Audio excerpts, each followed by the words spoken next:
Nothing was happening. The forest was shut down. There just wasn't anything coming up for sale around here. Every time they put a sale up, there was a lawsuit against it, so it was stopped. Ranger Station and Forks got burned down. Forest Service people would be threatened with guns. The enviros would spike trees. That was about the time the WTO march and the Northwest Old Growth campaign was on. The spotted owl issues. Watch Mountain, we protested that. Environmentalists came in my office. Emily Platt from Gifford Pinchot Task Force, and Emily said to me, you know, what we're doing is not working. Said that Forest Service puts up a sale and we litigate it. She says there's got to be something we can do. We thought we needed to form a group, and John Squires, Red Rogers, myself, Bill Little, with the environmental community, we put together a tour of the Gifford Pinchot National Forest with business, labor, government, and education. Those early days were just incredibly intense. There was still a lot of bitterness and a huge amount of distrust between all the folks who were really passionate about how we managed our national forests. And they said, well, we're planning a field trip, John. Would you help us get some local people to go out on a field trip? And I smiled at her and said, oh, I think I can help you there, because the local people had always wanted to find a real live environmentalist and give them a piece of their mind. Those were difficult conversations early on. And that started to shift when we had our field tour. We had a field tour, a 2-day field tour before the first official meeting of the Pinchot Partners, and standing out in the field in particular forest stands, you could really get a sense of where there might be some space to work together. It was kind of an interesting day because we had individual vans that we put people in, and we set it up to where at every stop station you had to change vans. So you had to intermingle people together. And so what we did was we intermingled the environmental community with the business people, with the workers. We all got around and talked kind of like we do on our field trips, kind of in a circle.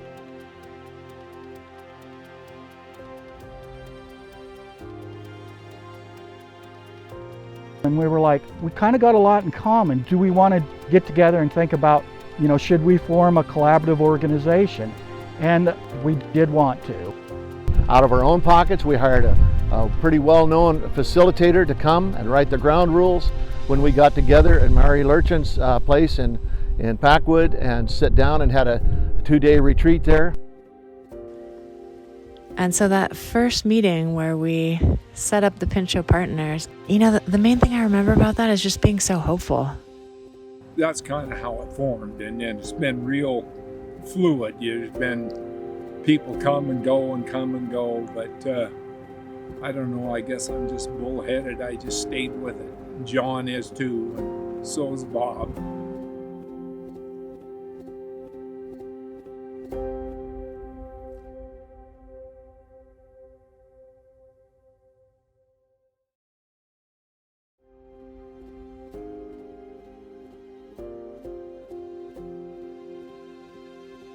You know, the first project we did was, I believe, 40 acres, a 40-acre thinning project, and it took us a while.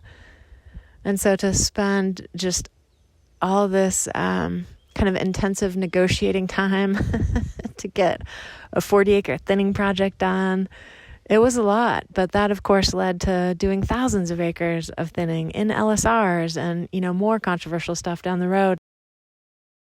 You can like jump into doing projects right away, but it's more about building relationships. I keep asking, I go, so what's your goal? Is your goal to fight? Well, go for it then. Not my goal. My goal is to find common ground. So in smooth juniper, I had some really strong beliefs that there were some high elevation units. I thought we should thin them all. And we ended up maybe thinning less than half. So I sort of felt like, well, I got the short end of this. And then I thought, well, they're probably thinking the same thing. the Forest Service soon realized having a group that goes from project to project and understands the Forest Service and vice versa, having one solid group instead of developing a group every time there's a project, that they could go a lot further and a lot faster. When we first started, there was definitely a lot of people who would individually advocate to the Forest Service for what they wanted, what they thought should happen. And with the Pinchot Partners, we created this space where we could all talk to each other and the Forest Service. So instead of, 10 different individual conversations, we could have one conversation together, hear other people's perspective.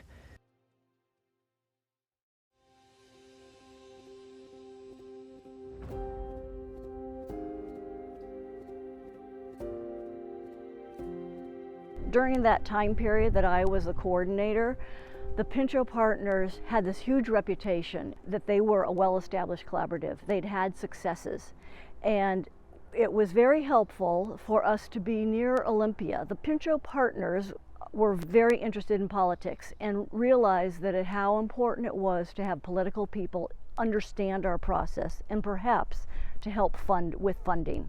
We did a lot with huckleberries. Everyone was very involved and interested in developing better huckleberry habitat. Some of that was driven by the Cowlitz tribe. And then we received funding from the Weyerhaeuser Forest Foundation to develop a forest-wide strategy. The Cowlitz were very involved with that, and CFC, the Cascade Forest Conservancy. I believe trust has been built quite a bit, and an understanding of where everybody's coming from, and the zones of agreement that Janine is working on are helping that probably quite a bit, because we have stuff in black and white. I think that what forest collaboratives do in general is really difficult to explain. Some people think of us as a conservation group, which isn't necessarily true. Some people think of us as a group that lobbies for the timber industry, and that's not completely true either. One of the ways that the Pinchot Partners have these kind of in-depth discussions is through our Zones of Agreement subcommittee. So we pick one topic at a time that's relevant to work that's happening on the forest, and we just dig deep in a subcommittee. We meet once a month for a couple of hours, and we talk through the issues and challenges that we see, and how we could provide support to the Forest Service on those particular issues. And it's just a great way to be able to have conversations on a much deeper level outside of our usual monthly meeting. And then of course we report those findings and the documents back to the greater board, and that information is shared with the Forest Service so that we can provide as much engaged and relevant feedback as we can on these kind of contentious issues.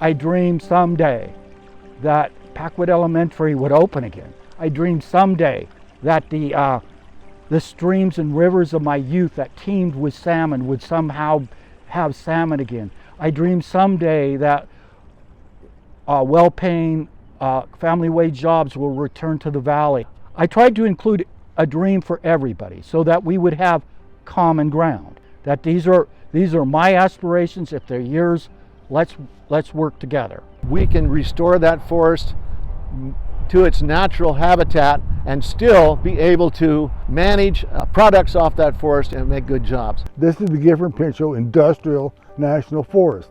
It was designed to produce timber, and we produce timber, manage your watershed, do your restoration work, all on the same plate.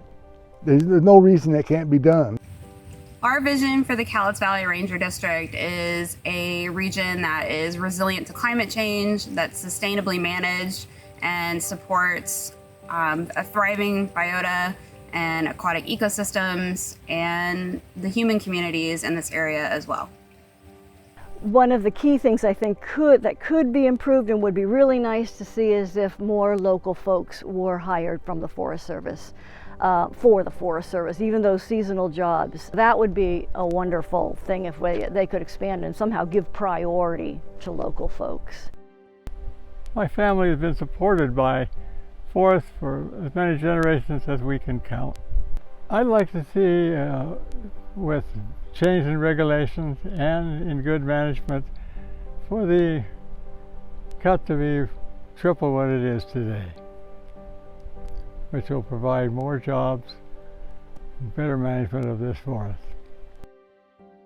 We need to get more young kids involved with all of it. And I'm talking about kids, I'm talking like Angelina and Ashley and Ann Backlund and, you know, the people that are under 50. Teresa Tanner, she's just a kid. John Squires, he's just a kid. The Gifford Pinchot, I feel, should be more of a working forest that would provide more jobs and more income to the local economy. Also would like to see the Cowlitz Indian tribe become more involved, actually be in charge of at least part of the forest. For me, it's a spiritual place where I gain peace and comfort. I like trails to myself. I like the green moss. I like the sun coming through the trees. Other people see the forest in different ways. They see it as a playground, as a tree farm. The fact of the matter is the forest belongs to all of us. The Gifford Pinchot National Forest is located in a spectacular area that grows biomass at a tremendous rate.